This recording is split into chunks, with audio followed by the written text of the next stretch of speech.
This is Micah McLean from Duke University, and today we're going to be talking about one of the most misunderstood infections in the United States, and that's Lyme disease.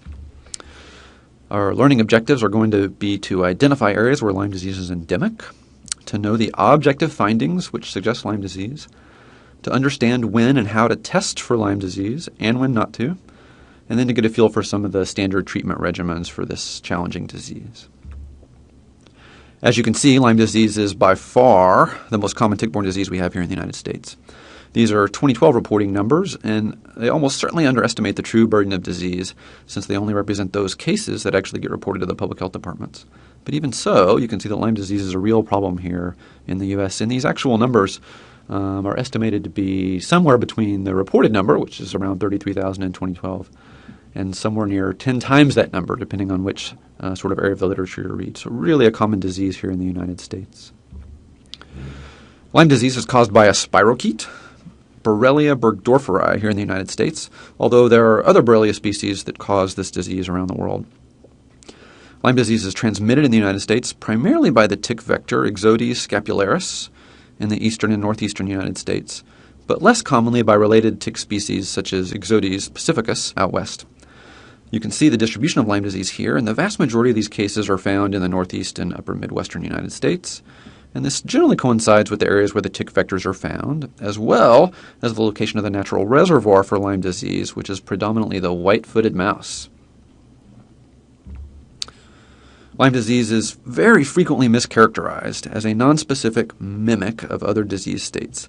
But in fact, almost all cases of Lyme disease involve one or several of a very specific set of objective clinical manifestations, which occur at variable times following initial exposure, as you can see in this time-based graph in the lower right-hand corner of this slide. The most classic of these symptoms is the erythema migrans, or target rash, that you see pictured here. While this target appearing lesion is certainly classic, in truth, the EM rash doesn't always have this classic appearance. The lesions can be multiple, and they can often be solid in appearance rather than having this central clearing ring like you're expected to see. And in fact, only about half of the true EM-related rashes that we see clinically are going to have this really classic target presentation, and about half of them won't. So you have to be aware of the variability in the way this rash can present. We can visualize the spirochetes directly in biopsies of this rash. We can culture spirochetes directly from the rash itself. And it represents early localized disease. It typically occurs just a few days to weeks after the initial tick exposure occurs.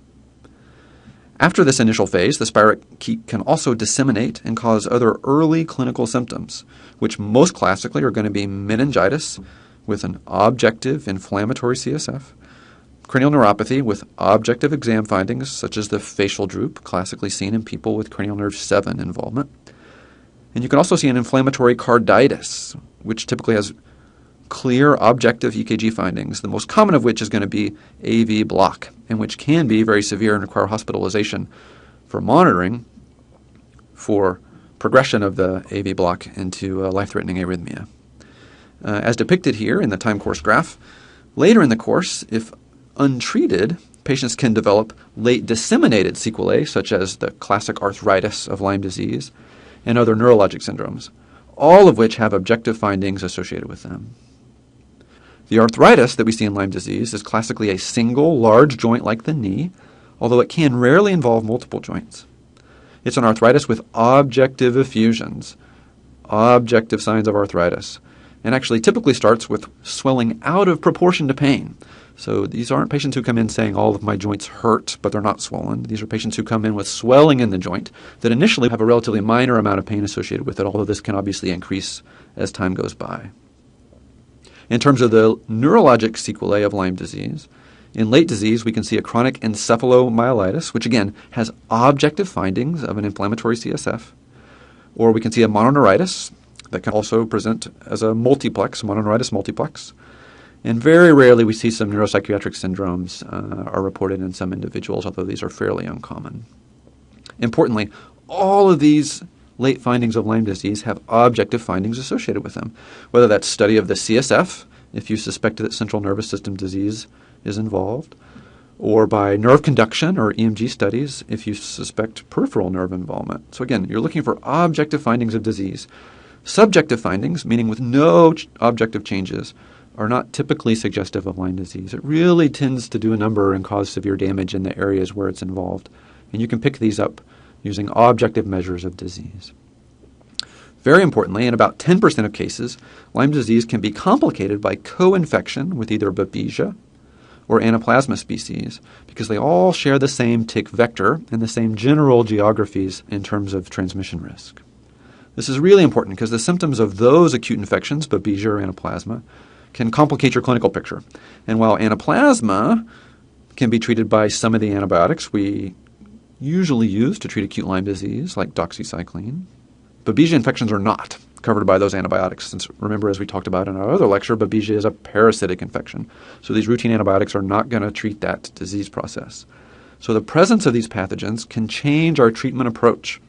So when faced with a case of Lyme disease, you need to have a clinical suspicion for the presence of these co-infections and be willing and ready to test for them so that you can understand if they need to be treated as well as the Lyme disease. So how do we test for Lyme disease? Contrary to what some online sites would have you believe, we actually have really excellent tests for Lyme disease here in the United States, although they're often misused. The most common way this disease is confirmed is through a standard two-tiered serologic assay, which you see pictured here from the CDC's website. First, an EIA or IFA is conducted looking for antibodies to whole Borrelia burgdorferi lysate. If, and only if, the EIA screen is positive, then a Western blot is performed to look for IgM or IgG reactivity to specific borrelial antigens or bands on the blot. If symptoms have been present for less than 30 days, and only when symptoms have been present less than 30 days, then reactivity with 2 out of 3 bands on the IgM Western blot, or reactivity with 5 out of 10 bands on the IgG Western blot support a likely diagnosis of Lyme disease. If symptoms have been present for more than 30 days, we only look at the IgG Western blot. It's the only part of the blot that's meaningful in terms of diagnosis, as is depicted in the CDC's diagram here. One really important thing to note is that antibody tests are really not sensitive in the first 30 days of illness. Really, only about half the time are antibody tests going to be positive very early in disease, and that's just because the body hasn't had time to produce a measurable antibody response to these pathogens. And so this antibody tests have a low sensitivity in early disease, and in particular when the patient is presenting with just an erythema migrans rash, which is why we'll talk a little bit about why we treat EM rashes empirically rather than depending upon antibody confirmation in that early phase of disease. However, really critically, for late disseminated Lyme disease, our published data demonstrates that serologic testing approaches 100% sensitivity for late disease. So outside of that early 30-day window, the IgG Western blot test is really highly effective in terms of picking up cases of disease. This is really an excellent test. Unfortunately, the tests also have very high sensitivity in late disease, they also carry a fairly high false positivity rate, which can throw us off. And many normal, healthy, non-ill individuals, including those from areas where there's never been any Lyme disease, can have a false positive serologic result, as you see mentioned here. Depending on the study that you read, between 5 and 20% of the normal healthy population will test positive for antibodies to B. burgdorferi by ELISA due to cross-reactivity with other antigens. This really is particularly true for the IgM assay, where in some studies, as many as 50% of individuals who had another non-Lyme active infection like HIV, acute EBV infection, or even systemic lupus can have a false positive Lyme IgM result. So we know that there's a high level of cross-reactivity with the Lyme IgM Western blot in terms of other things that cause inflammation. So this can really confound using these antibodies to make the diagnosis of disease. There's also a PCR test for Lyme disease, but it's really only currently approved for a couple of very specific anatomic sites. And those are going to be on synovial fluid from inflamed joint, because of course when you see this big swollen joint, you're going to want to tap it. And also on inflammatory CSF from people who have white blood cells in their CSF and a suspected CNS involvement of their Lyme disease. The problems with the PCR test is that it's actually not particularly sensitive for this disease. And ironically, it also has a pretty high false positive rate for reasons we don't entirely understand. And so these really limit the overall effectiveness of the PCR test. So, when should we test for someone with Lyme disease? First of all, they should have had an exposure to an area where the disease exists and is endemic, and have had a potential exposure to ticks in that area, and have objective findings suggestive of Lyme disease, as outlined in our prior slide. So if someone meets all of these criteria, then it's certainly reasonable to test them with one of the assays listed above in order to confirm your diagnosis. Unfortunately, one of the biggest problems we see with Lyme disease in the clinical community is that patients often get tested in the wrong clinical situations when they don't actually have exposure risk or objective findings consistent with Lyme disease. So, when should we generally not test for Lyme disease?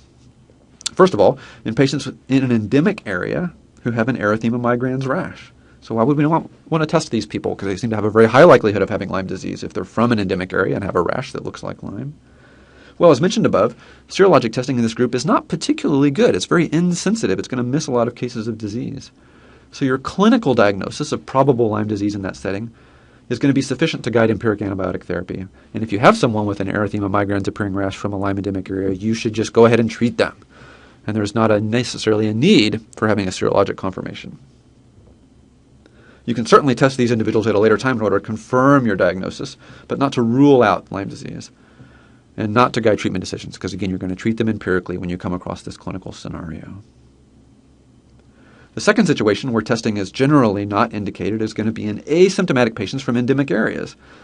Old exposure and seroconversion without development of active disease is actually quite common in endemic regions for Lyme disease, and IgG antibodies can last for decades. So screening of someone without acute symptomatic Lyme disease is not going to be helpful. The third situation in which testing is generally not indicated is going to be in patients with non-specific symptoms only, or whose symptoms are only subjective and who lack objective findings of Lyme disease, as we discussed on the symptoms slide. This is going to include those people who have subjective fatigue, even if it's severe, people who have cognitive complaints or central nervous system complaints but who have normal cerebrospinal fluid, people who have peripheral neurologic complaints but with normal peripheral nerve testing, people who have myalgias or pain in the muscle without actual evidence of muscle inflammation, people who have arthralgia or pain in the joints without actual clinical arthritis or effusion, etc., etc. The use of serologic testing, when you know there's a real and often high false positive rate in individuals whose symptoms aren't consistent with Lyme disease, like the nonspecific symptoms we just listed above, and therefore have a very low pretest probability of Lyme, is much more likely to give a false positive result than a true positive result. And therefore, ordering the test is not going to be helpful because it's not going to change your pretest probability, and therefore not going to impact your treatment decisions in those individuals. So these individuals should generally not be treated for Lyme disease. Tested for Lyme disease. But this is something that we see in our clinics all the time, and we spend a lot of time trying to help individuals understand how to interpret Lyme testing that was performed in an incorrect clinical scenario. But now you'll be able to avoid those pitfalls. In fact, we actually evaluated this in a recent study by Paul Lantos, and patients who were sent for referrals for possible Lyme disease to an infectious disease specialist are much more likely to end up having an alternative diagnosis for their complaints and not Lyme disease, even in areas where Lyme disease is endemic and common, as you see represented here. Over 50% in every one of these different studies, 50% of the patients referred for Lyme disease in areas where Lyme disease is common were actually not found to have Lyme disease, but to have another potential reason for their complaints. So this is evaluation of Lyme disease in individuals who have a very, very, very low likelihood, subjective symptoms only, low pretest probability for having Lyme disease is a common scenario that we see. But now it's a scenario that you will be able to avoid. Once a new diagnosis of Lyme disease is made, whether either clinically, as we do with erythema migrans rashes, or with confirmatory serology in hand, the good news is that the vast majority of individuals with proven Lyme disease will have an excellent response to therapy. In the setting of erythema migrans, which is the most common early presentation of Lyme disease, the drug of choice is going to be doxycycline for adults and amoxicillin for kids. And anywhere from 10 to 21 days is usually considered appropriate for these populations and for this disease presentation. With acute neurologic disease like meningitis, the recommendation in the U.S. is for ceftriaxone for 14 days. There's some European data that suggests that for European strains of Borrelia, which cause Lyme disease, that oral doxycycline is equivalent to ceftriaxone but our guidelines in the United States still recommend IV ceftriaxone for these individuals. For acute cases of Lyme carditis, we typically use oral doxycycline for the patients who are well enough to be treated as outpatients, and use IV ceftriaxone for individuals whose AV block is so severe that they actually need to be admitted for cardiac monitoring to be sure that they don't progress to a life-threatening arrhythmia. So when they're sick enough to be admitted to the hospital, we typically will give them IV ceftriaxone to treat their disease. And if they're well enough to be treated at home, then we'll use oral doxycycline for people with Lyme carditis. In terms of late Lyme disease, arthritis is really the hallmark symptom that we see most commonly, and it's typically treated with a full 28 days of doxycycline. In rare cases, when the infusion persists past the standard 28-day treatment regimen, patients can be given a second course of 28 days of IV ceftriaxone if the treating clinician feels it's indicated. The arthritis that we see in Lyme disease is really unique, and in some individuals, unfortunately, it can persist for long periods of time despite eradication of the organisms from the body. There probably are some autoimmune components to this persistence, although the mechanisms are not particularly well understood. Some of these patients who have persistent disease despite eradication of the spirochetes from their body will require long-term anti-inflammatory drugs to control their symptoms, or rarely even some surgical interventions like arthroscopic synovectomy. Late neurologic Lyme disease, on the other hand, is typically treated with 2 to 4 weeks of IV ceftriaxone here in the United States. Our trial data is really fairly limited for these conditions, as the late-stage disseminated neurologic disease is not a particularly common component of the type of Lyme disease that we see here in the United States, although it's more common in the Lyme disease that's triggered by the strains which circulate in Europe. We just don't see a whole lot of it here in the United States, so we don't have a lot of good clinical trial data. But current recommendations are for IV ceftriaxone for 2 to 4 weeks in these individuals. Most importantly, and really the take-home point I want you guys to have from this lecture, is that proven persistent infection following appropriate therapy, as outlined above, is really, really rare and not the norm. In fact, proven persistent infection with Borrelia spirochetes following standard therapy is so rare in the United States as to be case reportable. And if you think you ever see a case of it, then you need to first of all prove it and then write it up and publish it so the rest of us can hear about this case. It's that rare. Okay?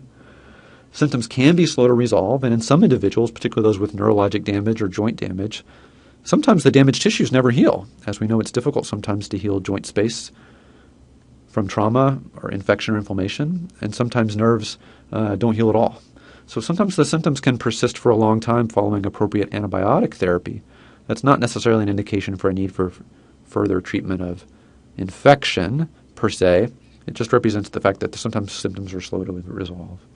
So most individuals with proven Lyme disease here in the United States really have an excellent response to therapy and will do quite well. Thank you very much for your time.